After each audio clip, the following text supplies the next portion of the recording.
Tonight I wanted to take a quick look at several Seated Liberty quarters in my collection. Quarters are probably one of the hardest Seated Liberty designs to collect if you're looking to put a full set together. But my goal is just to get a few nice examples. This coin here is an 1860. There were about 800,000 minted, which is a lot for the Seated Quarter series. I did get this one stickered. Just a nice original coin, good detail, not really any distracting marks or anything. A nice reverse. Similar to the other denominations, these are both no motto coins, which means "In God We Trust" has not yet been placed above the eagle in the reverse. So 1860 is an easier date to get, kind of a neat, close to the Civil War date. This one is an 1845, an AU 53. Really looks, could be better in my opinion, but got the CAC sticker as well. Really nice original. This is exactly what an original Seated Liberty coin should look like. Just protected luster in some areas, and a really nice piece.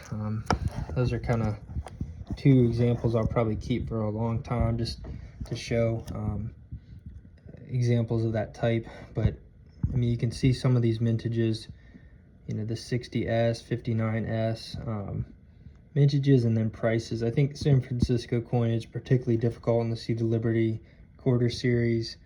You see with motto, a lot of those. I mean, the mintages in some of these are really low, but really if you look at, let's take, I don't know, either the 68 or the 69, 68S, these are all under 100,000, and you can still find them.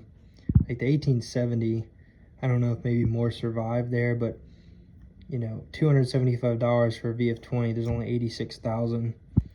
And some years the survivability might have made it more common. I know on the East Coast a lot more people collected at this time period than the West Coast, so West Coast coins like San Francisco or Carson City hardly survived in higher grades. But these I felt like were really good examples. You know, I probably will only have a handful of quarters in my collection at the end of this, but these two in particular I felt like were just great examples for this type. But if you're putting together a quarter series, you might want to try to pick a subset or just get a few examples, as the whole collection would be quite an undertaking. Definitely not something I could really afford to do, but these prices will definitely scare you straight on certain ones. But it's also a very long series, so that's another factor, with a lot of tough dates. But if you could find a couple examples, like if you're just looking to have a few in your collection, I think the AU XF range is fairly reasonable on a lot of dates. You know, I think the Civil War dates, some of these are a little more affordable. 62, 61, there's quite a few in mint state. You could get a AU or mint state example of 61 for a few $100s. But yeah, finding original coins is still tough. A lot of these were cleaned or dipped over the years, so just make sure you try to find one with original surfaces as best you can. I think over the long haul, those will really tend to hold up better in price.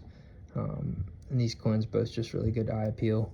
For AU 53, it's probably hard to get better than that in terms of the overall look of the coin. So enjoy looking, and just know that this whole series is pretty tough. So if you can find a nice example at a good price that has good strike and originality, definitely pick it up if you can.